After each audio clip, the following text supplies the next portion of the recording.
সাংবাদিক বন্ধুদের বিজেপির প্রদেশ কার্যালয় থেকে আমি আমার ব্যক্তিগত তরফ থেকে, দলের তরফ থেকে অনেক অনেক শুভেচ্ছা জানাচ্ছি, নমস্কার জানাচ্ছি এবং অভিনন্দন জানাচ্ছি। আজকের আমাদের এই সাংবাদিক বৈঠকের যে বিষয়বস্তু, আপনারা জানেন যে নিট পরীক্ষার প্রশ্নপত্র ফাঁস নিয়ে ইতিমধ্যে সারা দেশব্যাপী বিশেষ করে বিরোধী দলগুলোর পক্ষ থেকে একটা অরাজকতা তৈরি করার চেষ্টা দেশের রাজধানী দিল্লি সহ বাকি প্রদেশগুলোতেও তার প্রয়াস চলছে এবং আমাদের রাজ্যেও সেই প্রয়াস আমরা বিগত কয়েকদিন ধরে লক্ষ্য করেছি। এটা ভারতবর্ষে নতুন নয় যে কোনো কম্পিটিটিভ এক্সাম বা প্রতিযোগিতামূলক পরীক্ষার প্রশ্নপত্র ফাঁস হয়েছে। ইউপিএ সরকারের আমলেও আমরা দেখেছিলাম, যখন প্রধানমন্ত্রী ছিলেন ডক্টর মনমোহন সিং,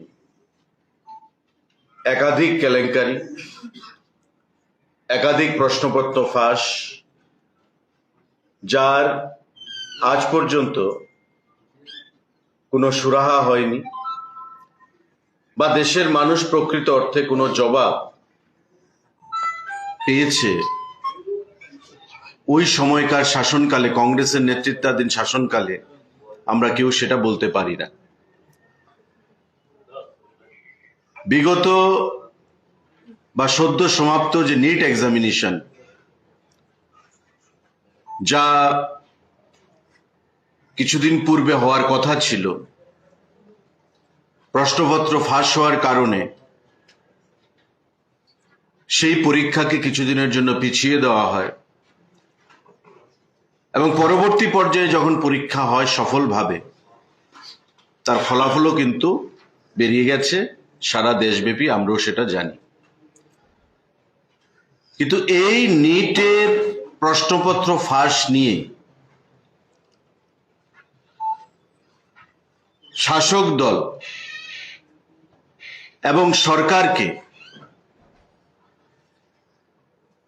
অগণতান্ত্রিক পদ্ধতিতে বৈদেশিক শক্তির সহযোগিতায় এবং দেশে একটা অস্থিরতা তৈরি করার লক্ষ্যে, কায়েম করার লক্ষ্যে, বিশেষ করে কংগ্রেস দল ঘোলা জলে মাছ ধরার জন্য ময়দানে নেমেছে। আমরা কি দেখছি? বেশ কয়েকদিন ধরে দিল্লিতে কখনো যন্তর মন্তরে, কখনো প্রধানমন্ত্রীর সরকারি আবাসের বাইরে, কখনো দেশের বিভিন্ন প্রান্তে, প্রদেশে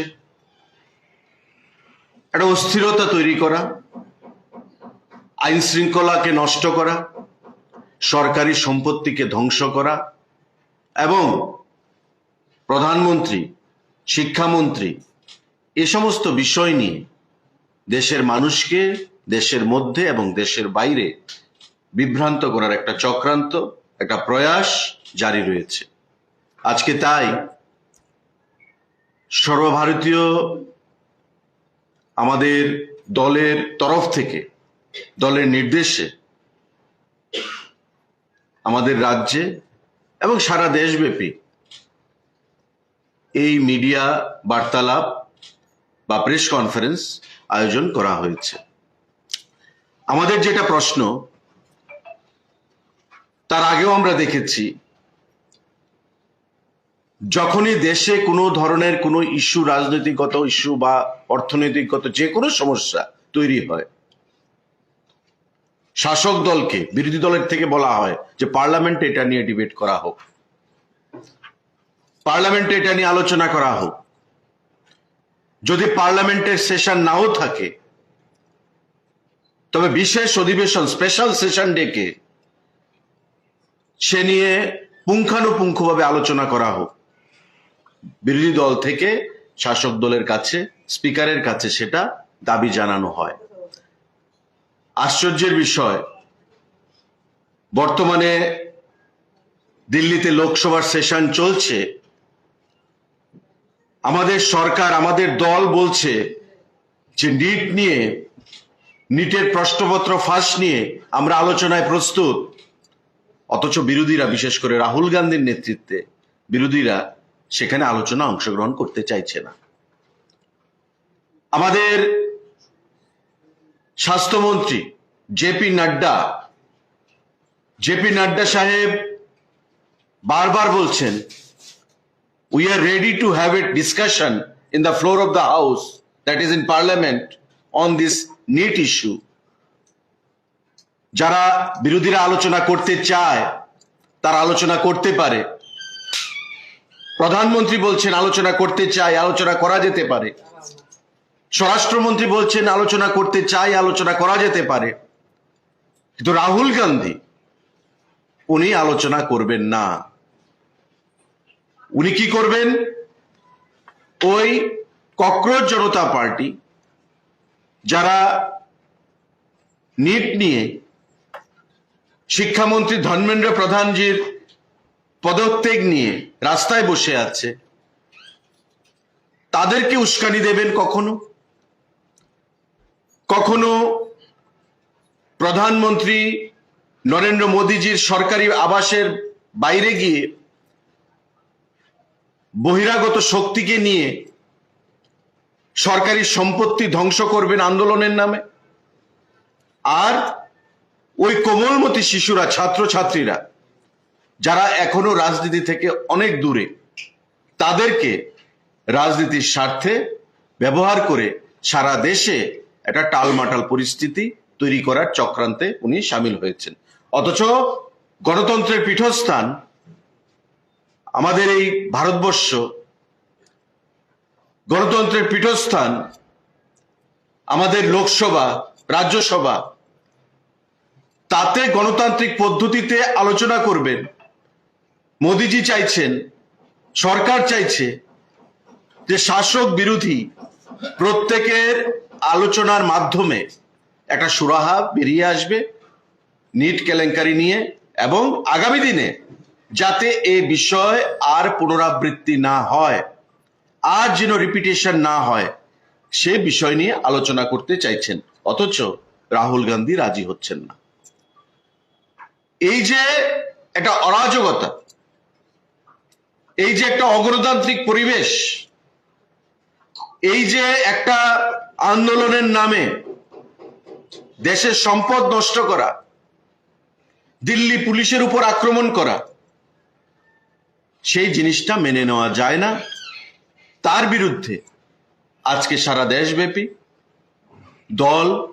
সরকারকে বলা হয়েছে, দলকে বলা হয়েছে যাতে প্রেস বার্তালাপের মাধ্যমে জনগণের মধ্যে, জনগণের অবগতির জন্য, পাবলিক অ্যাওয়ারনেসের জন্য এই প্রেস বার্তালাপ করা হয়।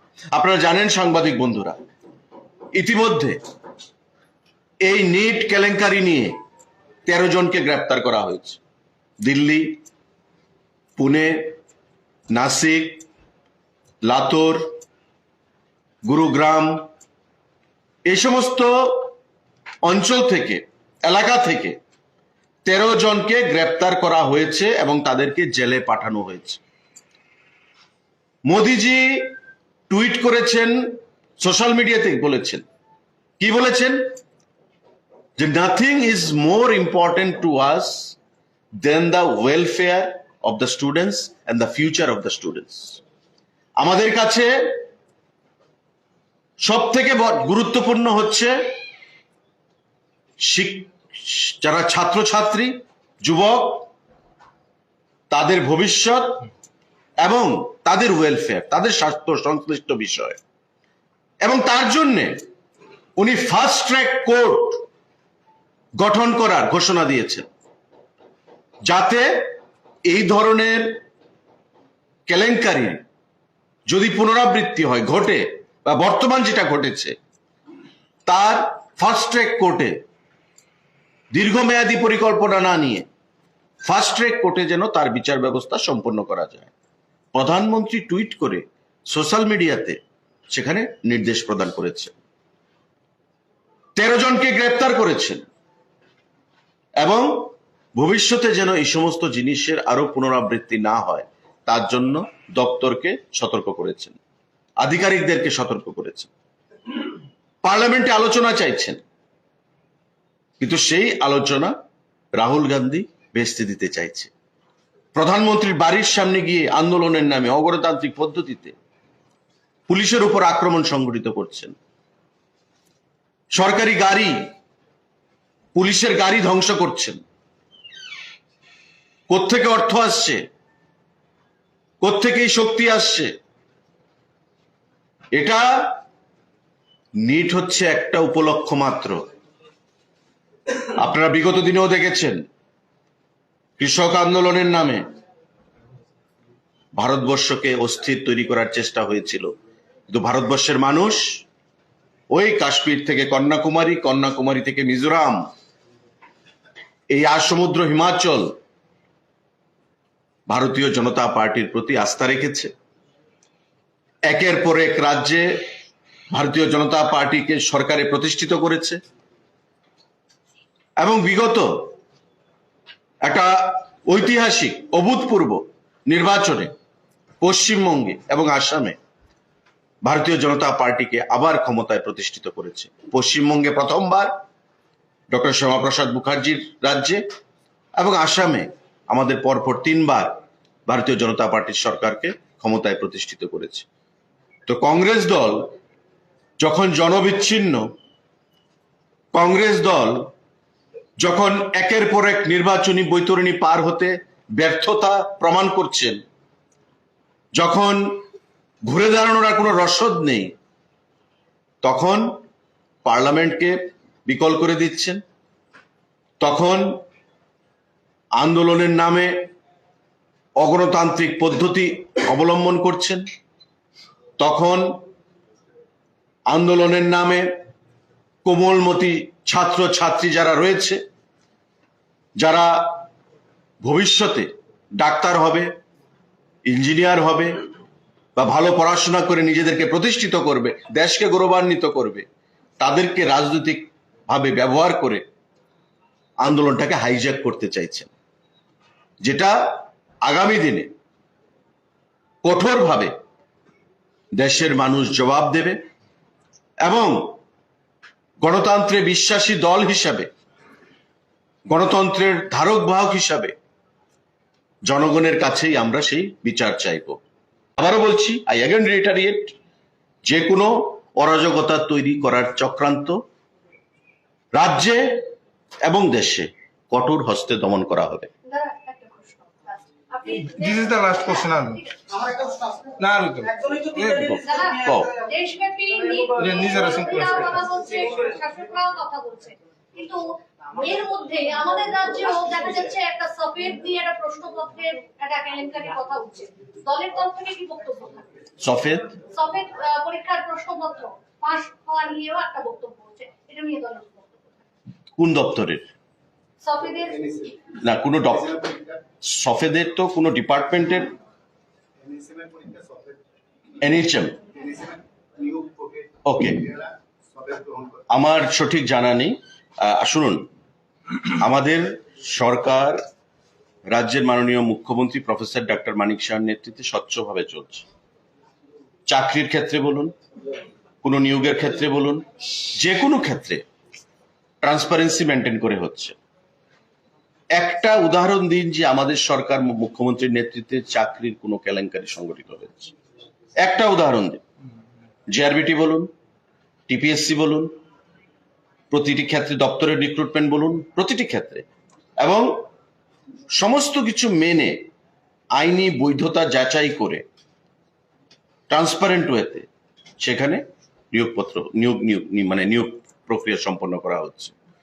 আপনার যেটা প্রশ্ন, যদি এমন কোনো থেকে থাকে তবে নিশ্চয়ই মাননীয় মুখ্যমন্ত্রীর গোচরে রয়েছে বা আসবে, এবং উনি ওনাকে বরদাস্ত করবেন না, প্রশ্রয় দেবেন না। এবং অ্যাজ এ হোল আমার দপ্তরের একজন দায়িত্ববান মন্ত্রী হিসাবে আমি ওনার কাজকর্ম দেখছি বিগত কয়েক বছর ধরে, উনি অন্যায়কে প্রশ্রয় দেবেন না, এই সমস্ত রিক্রুটমেন্ট নিয়ে কোনো ধরনের ইরেগুলারিটিজ উনি বরদাস্ত করবেন না। স্যার, সারা রাজ্যে যেভাবে ছাত্র আন্দোলন চলছে, আপনার কি মনে হয় বিজেপি কিছুটা ব্যাক করে চলে গেছে? কোথায় সারা রাজ্যে? সারা সার্কিট দেশে- হাউস? সারা দেশে বলছি। সার্কিট হাউসে না? না না, সারা দেশে বলছি। আচ্ছা, আপনার কি মনে হয় যে বিজেপি কিছুটা ব্যাক করে চলে গেছে? এক। দুই নম্বর কথা হচ্ছে, এই জিনিসটা নিয়ে সিপিএম এবং কংগ্রেস ছাত্র ছাত্রীদের উদ্দেশ্যে বলেছেন যে জোরদার আন্দোলন করার জন্য, এগিয়ে আসার জন্য। সেই বিষয়টা কিভাবে দেখছেন? আর আপনারা ব্যাক করতে কত এটা কোনো বিষয় নয়, এটা কোনো সাবজেক্ট নয়। আমি আপনাকে, আপনি ছিলেন শুরু থেকে আলোচনায় বলেছি, যেটাকে যে কোনো ইস্যুকে আলোচনার মাধ্যমে সলিউশন করা যেতে পারে। আলোচনার জন্য পার্লামেন্ট রাজি রয়েছে, পার্লামেন্ট চলছে, প্রধানমন্ত্রী রাজি রয়েছেন, স্বরাষ্ট্রমন্ত্রী রাজি রয়েছেন, দপ্তর রাজি রয়েছে, বিরোধীরা আলোচনা করতে পারে। ব্যাকফুট, ফ্রন্টফুট, সেটা যখন নির্বাচন আসে তখন তার পরিমাপ, মেজারমেন্ট করা হয়। বিগত দিনেও মেজারমেন্ট অনেক হয়েছে, পশ্চিমবাংলা, আসাম, মহারাষ্ট্র, হরিয়ানা, দিল্লি, মধ্যপ্রদেশ, রাজস্থান, প্রতি জায়গায় মেজারমেন্ট হয়েছে। ত্রিপুরা ফ্রন্টফুটে কি এক্সট্রিম, মানে স্টেপ আউট করে ওভার 6 মেরেছে ভারতীয় জনতা পার্টি, বাউন্ডারি হাঁকিয়েছে প্রতিটা ক্ষেত্রে। আগামী দিনও সেটাই হবে। কোনো অবস্থাতেই বিজেপিকে দুর্বল করার যে চক্রান্ত, ছাত্র আন্দোলনের নামে রাজনৈতিক ফায়দা হাইজ্যাক করার চেষ্টা, এটা ভারতবর্ষের মানুষ বরদাস্ত করবে না। ধন্যবাদ। একটা কোশ্চেন আমি একটা ভিন্ন প্রেক্ষাপটে সিপিআইএম এর পক্ষ থেকে ডিজিপি মানে মৃত্যু নিয়ে জুডিশিয়াল ইনকোয়ারির কথা দাবি জানানো হয়েছে। দলীয়ভাবে বিজেপির এখনো কোনো স্ট্যান্ড আসেনি, মানে বিজেপি। দেখুন, এটা স্বরাষ্ট্র দপ্তরের বিষয়। এটা আমি আজকে দলীয়ভাবে এখানে প্রেস মিট করছি, সরকারিভাবে। কারণ যদি কোনো জুডিশিয়াল এনকোয়ারি হয়, এটা মাননীয় মুখ্যমন্ত্রীকে দায়িত্ব নিতে হবে, সিদ্ধান্ত নিতে হবে, স্বরাষ্ট্র দপ্তর থেকে নিতে হবে। তো এটা সরকারিভাবে সিদ্ধান্ত হলে আপনারা জানবেন, কিন্তু এখন পর্যন্ত এই ধরনের কোনো সিদ্ধান্ত গ্রহণ করা হয়নি।